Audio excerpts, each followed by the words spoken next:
పశ్చిమ మధ్య బంగాళాఖాతంలో వాయుగుండం కొనసాగుతుంది. నిన్న సాయంత్రం 5:30కు గోపాల్పూర్ దగ్గర తీరం దాటింది. వాయుగుండం ప్రభావంతో ఉత్తరాంధ్ర వ్యాప్తంగా భారీ వర్షాలు కురుస్తాయని హెచ్చరించింది వాతావరణ శాఖ.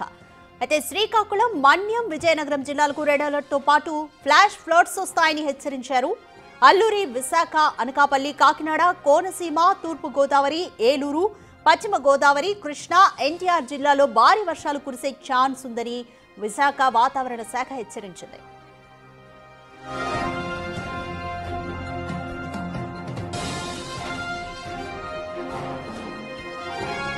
వాయుగుండం ఎఫెక్ట్ తో అన్ని ఓడరేవులకు 3వ ప్రమాద హెచ్చరికను కొనసాగించారు.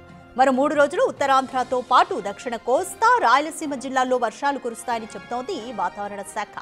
తీరం వెంబడి 40 నుంచి 50 కిలోమీటర్ల వేగంతో ఈదురు గాలులు వీచే అవకాశం ఉండడంతో మత్స్యకారులు వేటకు వెళ్లొద్దని సూచించింది. శ్రీకాకుళం జిల్లాకు ఫ్లాష్ ఫ్లడ్స్ వచ్చే అవకాశం ఉండడంతో ప్రభుత్వం అప్రమత్తమైంది. ఎలాంటి ప్రాణ నష్టము జరగకుండా అధికార యంత్రాంగం సిద్ధంగా ఉండాలని ఆదేశాలు జారీ చేసింది.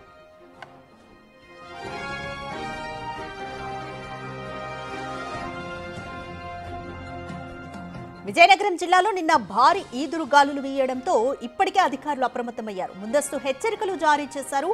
జిల్లాలో కమాండ్ కంట్రోల్ రూమ్ ను ఏర్పాటు చేశారు. భారీ వర్షాలు కురిసే అవకాశం ఉన్నందున ప్రజలు అప్రమత్తంగా ఉండాలని సూచించారు. నిన్న వీచిన గాలులకు విద్యుత్ స్తంభాలు నేలకొరిగాయి. ఇప్పటికే కొన్ని చోట్ల విద్యుత్కి అంతరాయం కలుగుతోంది. వర్షాల నేపథ్యంలో జిల్లాలో పరిస్థితిని కూడా పర్యవేక్షిస్తున్నారు మంత్రి Kondapalli Srinivas, collector Ram Sundar Reddy.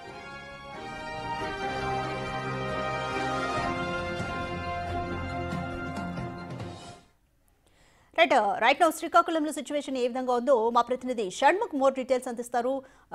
Shanmukh, శ్రీకాకుళంకి flash floods వచ్చే ముప్పు ఉందని అధికారులు ఇప్పటికే హెచ్చరించారు. ఎటువంటి జాగ్రత్తలు తీసుకుంటున్నారు? రాధిక, శ్రీకాకుళానికి ఆకస్మిక వరదలు వచ్చేటటువంటి అవకాశం ఉంది అని చెప్పి ఆ వాతావరణ శాఖ హెచ్చరించడంతో అధికారులందరూ అప్రమత్తమయ్యారు. అయితే ఇప్పుడు మనకి ఇక్కడ వాతావరణం అనేది బాగానే ఉన్నప్పటికీ కూడా వరదలు అనేవి వచ్చే అవకాశం ఒరిస్సాలో కురుస్తున్న వర్షాల వలన ఇక్కడ వరదలు వచ్చే అవకాశం ఉంది అని చెప్పేసి తెలుస్తుంది. ఎందుకంటే ఒరిస్సాలో గత 15 రోజుల నుంచి వర్షాలు పడుతున్నాయి. అక్కడి నుంచి ఒకటి గొట్ట బ్యారేజ్ కి, ఆ తర్వాత తోటపల్లి డ్యామ్ కి కూడా అక్కడి నుంచి ఫ్లడ్స్ వస్తున్నాయి. ఇప్పటికే అక్కడ ప్రమాద హెచ్చరికలు కూడా జారీ అయ్యాయి. తోటపల్లి బ్యారేజ్ నుంచి ఇక్కడ మన నాగవల్లికి ఫ్లడ్స్ వచ్చేటటువంటి అవకాశం ఉంది. ఇప్పుడు వాటర్ ఫ్లో కూడా ఇక్కడ నాగవల్లికి పెరిగింది అంటే తోటపల్లి డ్యామ్ కి వచ్చినటువంటి వరద కారణంగానే. నెక్స్ట్ దీని తర్వాత గొట్ట బ్యారేజ్ ఏదైతే ఉందో, గొట్ట బ్యారేజ్ నుంచి వంశధారకు వస్తుంది వాటర్. దాని వలన వంశధార కూడా ఉధృతంగా కనిపిస్తున్నటువంటి పరిస్థితి. గొట్ట బ్యారేజ్ దగ్గర ఈ ప్రస్తుతానికైతే మాత్రం మొదటి ప్రమాద హెచ్చరిక అనేది జారీ అయ్యింది. ప్రస్తుతానికైతే మాత్రం 70,000 క్యూసెక్లు వాటర్ ఫ్లో అక్కడ జరుగుతుంది. మరి కాసేపట్లో 90,000 క్యూసెక్లు వాటర్ ఫ్లో జరిగే అవకాశం ఉందని చెప్పేసి చెప్తున్నారు. 90,000 క్యూసెక్లు వాటర్ ఫ్లో జరిగింది అంటే రెండో ప్రమాద హెచ్చరిక జారీ అవకాశం ఉంది. దీంతో ఈ పరిస్థితులన్నింటినీ ముందుగానే అంచనా వేసినటువంటి ప్రభుత్వ యంత్రాంగం చర్యలను చేపట్టినటువంటి పరిస్థితిని మనం చూడొచ్చు. ఇక్కడ మెయిన్ ఈ రెండు డ్యామ్స్ ఏవైతే ఉన్నాయి, ఈ బ్యారేజెస్ ఏవైతే ఉన్నాయి, వీటి కారణంగా పలాస, ఇచ్చాపురం, టెక్కలి ప్రాంతాల్లో పాతపట్నం, ఈ 4 నియోజకవర్గాల్లో ఎక్కువగా వరద ప్రభావం ఉండేటటువంటి అవకాశం ఉంది. దీంతో అధికారులు ఎవరైతే ఉన్నారో వాళ్ళందరూ పునరావాస కేంద్రాలను ఏర్పాటు చేశారు. ఈ 2 నదులకి ఆనుకుని ఉన్నటువంటి గ్రామాల్లో ఉండే వాళ్ళందరినీ కూడా ఆ పునరావాస కేంద్రాలకి తరలించారు. అక్కడ పునరావాస కేంద్రాల్లో అవసరమైన వసతులను కూడా ఏర్పాటు చేసినటువంటి పరిస్థితి. ఇప్పుడు జిల్లాలోని మొత్తం 10 మండలాల్లో స్కూల్స్ కూడా ఈ రోజు సెలవులు ప్రకటించినటువంటి పరిస్థితి ఉంది. Radhika, right, thank you Shanmukh.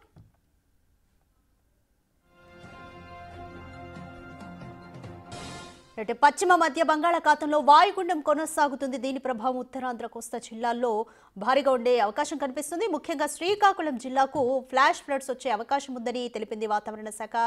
దీంతో శ్రీకాకుళం వ్యాప్తంగా కూడా అధికారులంతా కూడా అప్రమత్తమయ్యారు. తీర ప్రాంత ప్రజల్ని కూడా సురక్షిత ప్రాంతాలకు తరలించారు.